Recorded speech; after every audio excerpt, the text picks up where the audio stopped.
This is the Daily Roundup on the EAC Cambodia channel. A very good evening to you. I'm Andrew Barnes-Roberts.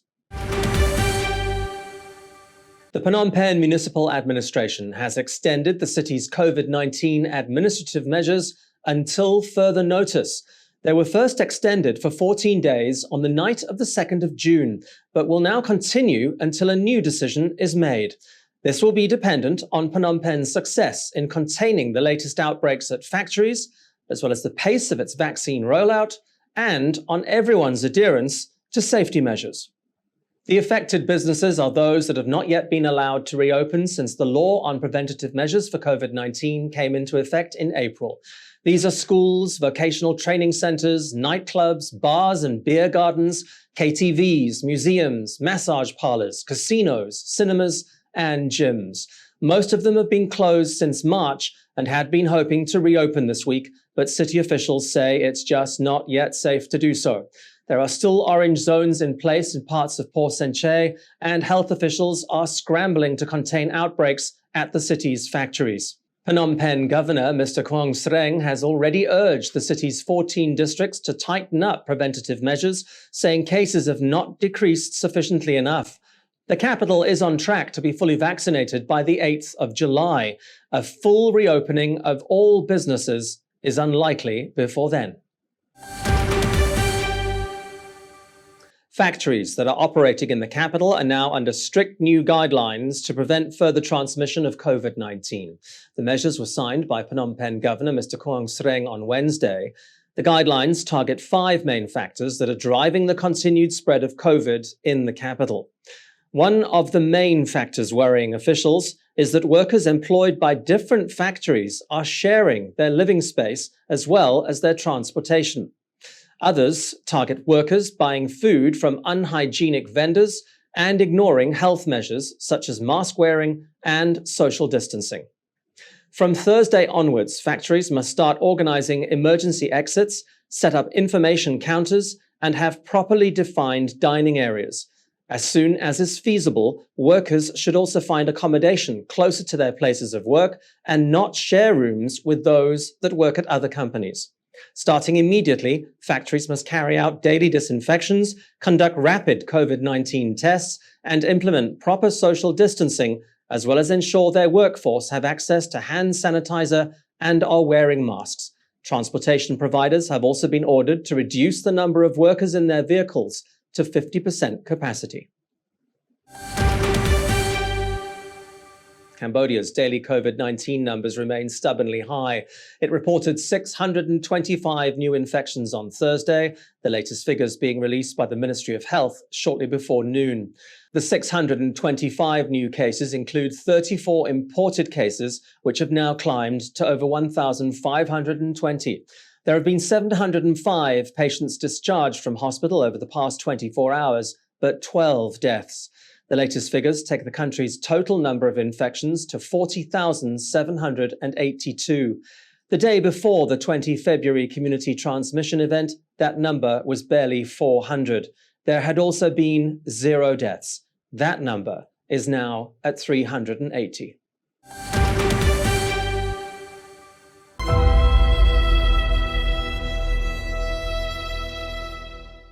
Her Majesty the Queen Mother, Norodom Mononir Sihanouk, celebrates her 86th birthday on Friday. Born in 1936, in the Western tradition, it would be her 85th birthday.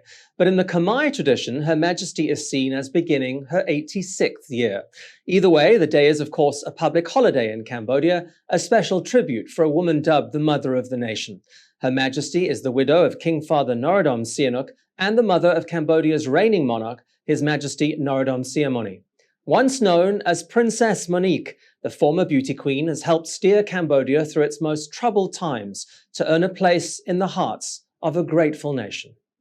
It was the 18th of June 1936 when Paul Monique Itzy was born in what was then Saigon. Her father was a French-Italian banker. Her mother was from the capital of the country she would soon call home.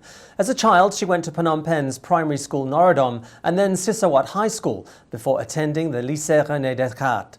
She was to meet her future husband, King Norodom Sihanouk, in 1951, when he awarded her the first prize in a beauty pageant. It was love at first sight. They were living together a year later and were married in 1955. That was the same year that her husband abdicated in favour of his father, but continued to rule the country as premier. Norodom Sihanouk would become head of state again in 1960, but carry the title of Prince. Princess Monique, as she was known, was as popular then as she is now, serving as president of the Cambodian Red Cross. Today she serves as its honorary president. During the Civil War, the Queen Mother would spend years in exile with the King in China and North Korea, before returning to Phnom Penh, only to be placed under house arrest during the long years of the Khmer Rouge. As the regime collapsed, it allowed the royal couple to be evacuated to China along with the surviving members of the royal family. The role she would play alongside her husband in the peace negotiations and the gracious presence she has brought to Cambodia through good times and bad have cemented her place in the affections of the Cambodian people, a regal and revered figure who is much respected, admired and loved.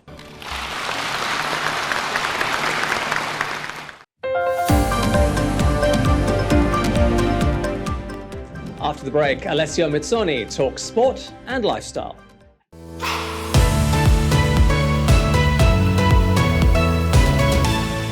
EART's Cambodia's audience is growing. Our YouTube channel now has 150,000 verified subscribers. To mark the milestone, we've received the Silver Creator Award from YouTube, given to channels with over 100,000 subscribers. YouTube CEO Susan Wojcicki says the award celebrates EART's Cambodia's hard work and incredible achievement. She says not only has EART's Cambodia brought a unique voice and style to the world, but has also created valuable connections and built a community along the way. The next milestone we're going for is 1 million subscribers, and we'd really like that Gold Creator Award. So if you're not already a subscriber, head to www.youtube.com/eartscambodia. Subscribers get all the latest breaking news and updates from Cambodia in English. We'll see you there. If it's happening and you need to know about it, you'll get it all right here. EAC News brings you updates and breaking news in English across all of EART's Cambodia's platforms and channels. YouTube, Facebook, Telegram, Twitter, and our website www.eartscambodia.com. Join me, Andrew Barnes-Roberts, and the rest of the EAC News team every day on your favorite channels.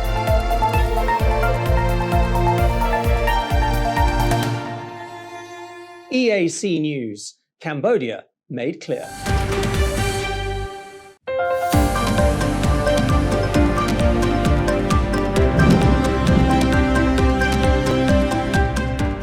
Welcome back to the Daily Roundup. You're watching EAC News and thanks for joining us. Shares in the world's biggest soft drink maker, Coca-Cola, have rebounded after plummeting on the New York Stock Exchange on Wednesday. The shares lost over $4 billion in value after a simple gesture at a post-match media briefing at Euro 2020 in Portugal. It was what you might call a sponsor's worst nightmare. Cristiano Ronaldo does not like soft drinks and made that pretty clear. He was at a post-match press conference on Monday when he removed the 2 Coca-Cola bottles placed in front of him. Água, he said in Portuguese, picking up a bottle of water, seemingly encouraging others to do the same. The fact that he has nearly 300 million followers on Instagram meant that the incident went viral, causing the Coca-Cola's shares to lose their fees. The company is a major sponsor of the tournament, and its products have been on display at press conferences. Coca-Cola has since issued a short statement saying everyone is entitled to their drink preferences and that each individual has different tastes and needs. Bitcoin might still be illegal in Cambodia, but El Salvador has become the first country in the world to adopt Bitcoin as a legal tender. President Nayib Bukele is touting the cryptocurrency's potential as a remittance currency for Salvadorans working overseas. The announcement has provoked excitement in the cryptocurrency world, which is seeing more and more adopters every day. But the decision does not come without issues, with the World Bank saying it could not assist El Salvador's Bitcoin implementation. Cambodians are not immune to the attraction of cryptocurrencies. They might be illegal in the country, but there are some crypto exchanges and traders operating on the black market. Cambodia's financial authorities have not said that they are even considering declaring cryptocurrencies a legal tender, but have said that those trading illegally will now need to apply for a license. Facebook is a popular place for trading platforms in Cambodia, with some groups having more than 2,000 members. Up next, a look at the weather.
Thanks for watching the Daily Roundup here on the eArts Cambodia channel. More from the EAC News team tomorrow. We'll see you then.